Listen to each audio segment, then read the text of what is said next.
एक छोटे से गांव में, जहां जीवन धीमी गति से चलता था और लोगों की महत्वाकांक्षाएं अक्सर उनकी दैनिक जरूरतों तक ही सीमित रहती थीं, एक युवक रहता था जिसका नाम था अर्जुन।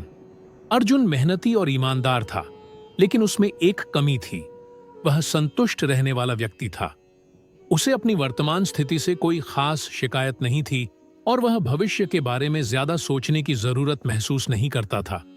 उसका जीवन एक शांत नदी की तरह बह रहा था, जिसमें कोई तेज बहाव या बड़ी लहरें नहीं थीं। गांव के पास एक प्राचीन मंदिर था, जहां दूर दूर से लोग दर्शन के लिए आते थे। एक बार एक प्रसिद्ध संत उस मंदिर में आए। संत अपने ज्ञान और तपस्या के लिए जाने जाते थे। अर्जुन को भी संत के प्रवचन सुनने का अवसर मिला। संत ने अपने प्रवचन में सफलता की भूख के महत्व पर जोर दिया। उन्होंने कहा कि जब तक किसी व्यक्ति के भीतर कुछ बड़ा हासिल करने की तीव्र इच्छा नहीं होती, तब तक वह अपनी पूरी क्षमता का उपयोग नहीं कर पाता। उन्होंने यह भी कहा कि यह भूख हमें आलस्य और संतुष्टि के दलदल से बाहर निकालती है और हमें लगातार बेहतर बनने के लिए प्रेरित करती है। संत की बातें अर्जुन के मन में गहरे उतर गईं। उसने पहले कभी इस तरह से सफलता के बारे में नहीं सोचा था। उसे महसूस हुआ कि शायद उसकी संतुष्टि कहीं ना कहीं उसकी प्रगति में बाधा बन रही है। उसे लगा कि उसके भीतर एक सुप्त अग्नि है जिसे जगाने की जरूरत है, एक अग्निबीज जिसे अंकुरित होकर एक विशाल वृक्ष बनना है। उस रात अर्जुन ने पहली बार अपने भविष्य के बारे में गंभीरता से सोचा। उसने अपने सपनों और आकांक्षाओं पर विचार किया। उसे याद आया कि बचपन में वह एक सफल व्यापारी बनना चाहता था, दुनिया घूमना चाहता था और बहुत सारा धन कमाना चाहता था, ताकि वह अपने परिवार और गांव की मदद कर सके। लेकिन समय के साथ ये सपने धुंधले पड़ गए थे और वह एक साधारण जीवन जीने में संतुष्ट हो गया था। अर्जुन ने फैसला किया कि अब वह अपनी इस सुप्त भूख को जगाएगा। उसने सबसे पहले अपने लक्ष्यों को स्पष्ट रूप से लिखना शुरू किया। उसने अपनी व्यापारिक महत्वाकांक्षाओं को फिर से जीवित किया और एक विस्तृत योजना बनाई कि वह उन्हें कैसे प्राप्त करेगा। उसने छोटे छोटे लक्ष्य निर्धारित किए ताकि वह अपनी प्रगति को माप सके और प्रेरित रह सके। अर्जुन ने ज्ञान प्राप्त करना शुरू कर दिया। उसने व्यापार और अर्थशास्त्र से संबंधित किताबें पढ़ीं, सफल व्यापारियों की जीवनी पढ़ीं और ऑनलाइन उपलब्ध संसाधनों का उपयोग किया। उसने महसूस किया कि ज्ञान उसकी सफलता की राह में एक महत्वपूर्ण हथियार है। उसने अपने कौशल को निखारना शुरू कर दिया। उसे लोगों से बात करने और उन्हें प्रभावित करने में कठिनाई होती थी, इसलिए उसने संचार कौशल और सार्वजनिक बोलने का अभ्यास करना शुरू कर दिया।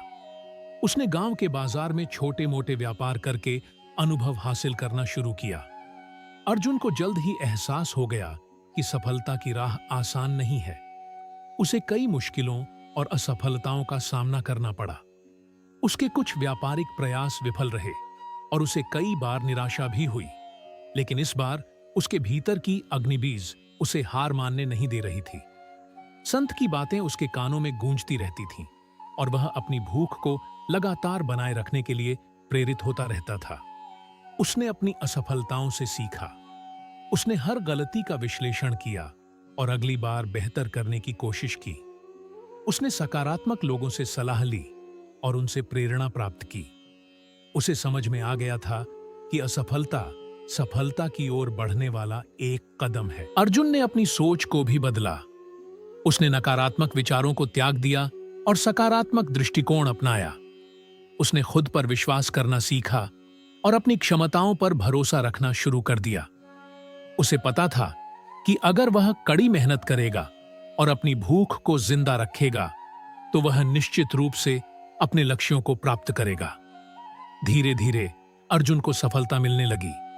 उसका छोटा सा व्यापार बढ़ने लगा और वह गांव के अन्य व्यापारियों के बीच अपनी पहचान बनाने में सफल रहा। उसने नए अवसरों की तलाश शुरू कर दी और अपने व्यापार को गांव से बाहर ले जाने की योजना बनाई। उसकी सफलता देखकर गांव के कुछ लोग हैरान थे। उन्होंने कभी नहीं सोचा था कि शांत और संतुष्ट रहने वाला अर्जुन इतना कुछ हासिल कर सकता है। कुछ लोगों ने उससे प्रेरणा ली और अपने जीवन में भी बदलाव लाने की कोशिश करने लगे। अर्जुन ने कभी भी अपनी जड़ों को नहीं भूला। वह हमेशा अपने गांव और अपने परिवार के प्रति वफादार रहा। उसने अपनी सफलता का उपयोग दूसरों की मदद करने के लिए किया। उसने गांव में एक छोटा सा स्कूल खुलवाया और गरीब बच्चों की शिक्षा का प्रबंध किया। एक दिन अर्जुन फिर से उस मंदिर में गया जहां उसने संत का प्रवचन सुना था।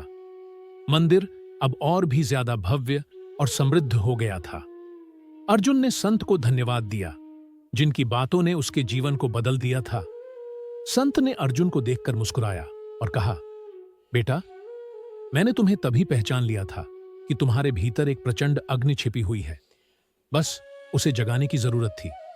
सफलता की भूख एक ऐसा ईंधन है जो हमें असंभव को भी संभव बनाने की शक्ति देता है। अर्जुन ने संत की बातों को हमेशा याद रखा। वह कभी भी अपनी सफलता से संतुष्ट नहीं हुआ और हमेशा कुछ नया सीखने और हासिल करने के लिए उत्सुक रहा। उसकी अग्निबीज हमेशा प्रज्वलित रही, उसे लगातार आगे बढ़ने और बेहतर बनने के लिए प्रेरित करती रही। अर्जुन की कहानी हमें सिखाती है कि सफलता की भूख एक शक्तिशाली शक्ति है जो हमें हमारी सीमाओं से परे जाने और हमारी पूरी क्षमता को प्राप्त करने में मदद करती है।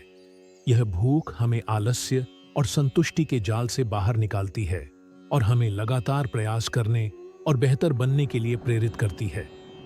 यह कहानी हमें यह भी याद दिलाती है कि सफलता केवल व्यक्तिगत लाभ तक ही सीमित नहीं होनी चाहिए।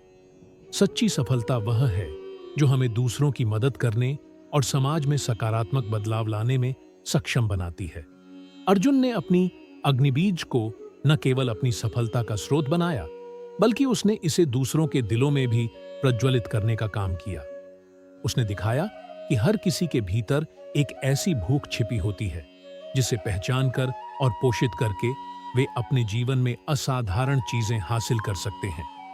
उसकी यात्रा एक प्रमाण है कि जब हमारे भीतर कुछ बड़ा करने की तीव्र इच्छा होती है, तो ब्रह्मांड भी हमें उस लक्ष्य को प्राप्त करने में मदद करने के लिए एकजुट हो जाता है। बस हमें उस अग्निबीज को पहचानना होता है और उसे कभी बुझने नहीं देना होता। सफलता की भूख ही वह चिंगारी है जो हमें साधारण से असाधारण बनाती है।